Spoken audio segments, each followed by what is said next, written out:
ಬರೀ ಬಾಳೆ ಹೂವಿನ ಪಲ್ಯ ಮಾಡಿದ್ರೆ ಸ್ವಲ್ಪ ಒಗರು ಟೇಸ್ಟ್ ಇರುತ್ತೆ. ಅದಕ್ಕೆ ನಾನು ಯಾವಾಗಲೂ ಬಾಳೆ ಹೂವಿನ ಪಲ್ಯ ಮಾಡಬೇಕಾದ್ರೆ ಈರುಳ್ಳಿ ಹೂವನ್ನು ಹಾಕ್ತೀನಿ. ಟೇಸ್ಟ್ ತುಂಬ ಚೆನ್ನಾಗಿರುತ್ತೆ. ಈ ಪಲ್ಯ ಮಾಡ್ಕೊಳ್ಳೋದಕ್ಕೆ ಮೊದಲಿಗೆ ಒಂದು ಬಾಣಲಿಗೆ ಎಣ್ಣೆ ಹಾಕಿ, ಎಣ್ಣೆ ಕಾದ ನಂತರ ಸಾಸಿವೆ ಹಾಕಿ, ಸಾಸಿವೆ ಚಟ್ಪಟ ಅಂದಮೇಲೆ ಉದ್ದಿನಬೇಳೆ, ಕಡಲೆಬೇಳೆ, ಅರಿಶಿಣದ ಪುಡಿ, 2 ಹಿಡಿ ಆಗೋಷ್ಟು ಸಣ್ಣಕ್ಕೆ ಹೆಚ್ಚಿರೋಂಥ ಈರುಳ್ಳಿ ಹಾಕಿ ಹುರ್ಕೊಳ್ಳಿ.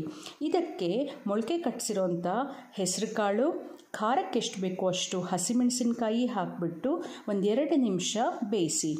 ನಂತರ ಸಣ್ಣಕ್ಕೆ ಹೆಚ್ಚಿರೋಂಥ ಬಾಳೆ ಹೂವನ್ನು ಹಾಕಿಬಿಟ್ಟು ಚೆನ್ನಾಗಿ ಮಿಕ್ಸ್ ಮಾಡಿ ಸ್ವಲ್ಪ ನೀರು ಚಿಮುಕಿಸಿ 5 ನಿಮಿಷ ಸಿಮ್ಮಲ್ಲಿ ಬೇಯಿಸಬೇಕು. ಈಗ ಅದಕ್ಕೆ 1-2 ಕಟ್ಟಾಗೋಷ್ಟು ಸಣ್ಣಕ್ಕೆ ಹೆಚ್ಚಿರೋಂಥ ಈರುಳ್ಳಿ ಹೂವು, ತೆಂಗಿನಕಾಯಿ, ಉಪ್ಪು ಹಾಕಿಬಿಟ್ಟು ಚೆನ್ನಾಗಿ ಮಿಕ್ಸ್ ಮಾಡಿ ಮತ್ತೆ 1-2 ನಿಮಿಷ ಬೇಯಿಸಿ